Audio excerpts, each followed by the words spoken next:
Siciliano, and my job is to protect LGBT youth. The last few weeks have been rough. 6 suicides, kids bullied and tormented to death for being gay. I don't know how many of you have been able to see the photos of these young children who've been on the internet. You've seen their faces, their eyes. Kids look so vulnerable in photos, they're so unguarded. I fall apart myself every time I look at their photos. To be honest, I haven't been sleeping well, I've been crying a lot. We hear so much about bullying. Bullying to me sounds like too tame a word to describe the torment, the torture teens are made to endure when it drives them to take their lives. But at least we hear about them. At least we hear about these kids. At least their teachers, their parents tell their stories. We never hear about the homeless gay kids who kill themselves. They die silently in isolation. I have a terrible story to tell of a boy who took his life. He grew up in a village in the Catskills, about 20 miles from where I live. When he came out to his family at the age of 15, his father beat him almost unconscious and threw him out of the house, saying that if he ever tried to return home, he would kill him and bury him in the backyard. After a few months of trying to survive in the villages and forests of the Catskills, he took his life, throwing himself in front of a train. Like most homeless LGBT youths, his death was not reported in the media. It wasn't reported anywhere. The only reason I found out about this boy, who I only know as Caleb, is because the conductor of the train was unable to stop the train from plowing down this young child's body, reached out to me to talk about his trauma. LGBT youth are 8 times more likely to kill themselves when they're rejected by their parents. Thank God for the parents who accept their children. Thank God.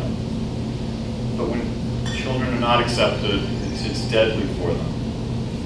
62% of homeless LGBT youth attempt to take their lives. Our job at the Ali Frenay Center is to protect LGBT youth who have been rejected and abandoned. Any civilized society protects its children. Children are vulnerable and need to be protected.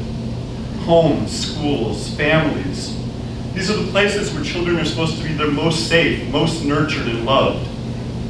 What a vile, toxic thing homophobia is. Making parents turn on their children, attack them, throw them out like trash. What a sick, corrosive effect homophobia has on our society, ruining homes and schools, making them places where children are no longer nurtured and supported, but rather attacked and destroyed. I've known thousands of these hurt, abused children. I've looked into their battered, bruised, I've seen their battered, bruised young bodies. I've looked into so many eyes and seen how devastated they are, who've been so brutally mistreated just for being who they are. I want to say to these vicious, destructive religious and political leaders who promote homophobia, have you no shame? Have you no human decency? How can you not see the consequences of the poison you spread? That promoting intolerance against the gay community inevitably leads to gay children being attacked. I've been disgusted in the last few days just to read in the media how these architects of homophobia are spinning and saying this is not their responsibility, this is not their fault, that they're being blamed by militant homosexuals. Yeah, I'm a militant homosexual. Yeah. Trevor Project, they're militant homosexuals. Our weapons, what are our weapons? A phone hotline to prevent suicide. Pillows and blankets and bowls of spaghetti. Yeah, we're militant homosexuals. I pray that these terrible suicides are a wake-up call to our community.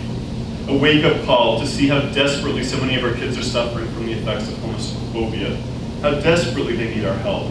The one light for me in this darkness is the sense that we are waking up, that we're finally paying attention. I pray that this is a transformative moment for our community when we become absolutely committed to giving our youth the real support they need to survive. That we fight to make certain every school has anti-bullying policies and gay-straight alliances. That every LGBT youth in this country has access to support centers where they can find refuge from the homophobia in their lives. That every single one of the thousands of LGBT youth who've been thrown to the streets can be given safe housing where they can be affirmed and loved for who they are. There's a lot that I love about the Ali Fernay Center.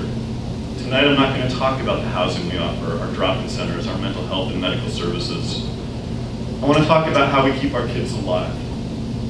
You've heard what I said about how 62% of homeless LGBT youth attempt suicide, about how LGBT youth who face family rejection are 8 times more likely to kill themselves than those with accepting families. In the 8 years since we opened our doors, not one of the 6,000 kids that have been in our care have committed suicide. Not one. They often come to us struggling with suicidal feelings, and we've hospitalized over 50 kids because we saw that they were acutely suicidal. They come to us struggling with suicide, but they don't leave us that way, because they are healed by the support and the nurturing we offer. They are healed by the community they build with each other and with our staff and volunteers. They are healed by the love we give them. Love keeps our children alive. When a child is hungry and you feed them, that is love. When she's homeless and you give her a warm bed, that is love. When he's being attacked and you protect him, that is love. Tonight, I want to thank all of you and all of our supporters for making it possible for our children to be given this love. I want to thank our board for all the hard work they do to make our work possible. I want to thank our staff who show so much dedication and compassion, more so than we could ever pay them for. And I want to thank the hundreds of volunteers who give so much of themselves to help our youth. I thank all of you tonight for making this evening such a success. All of you are making our work possible. The Ali Fernay Center is a triumph over the forces of hatred and homophobia. We are a sign to the community and to the world that when people come together and share their resources and talents and goodness, our children can overcome the most desperate hatred. They can overcome the most bitter abuse. As the youth who come to us battered and desperate leave us young adults with jobs, with their own apartments, with their dignity and hope and belief in themselves restored, it's a triumph. And not only for themselves, it's a triumph for our entire community. Thank you for helping us keep our kids alive. Thank you for your love.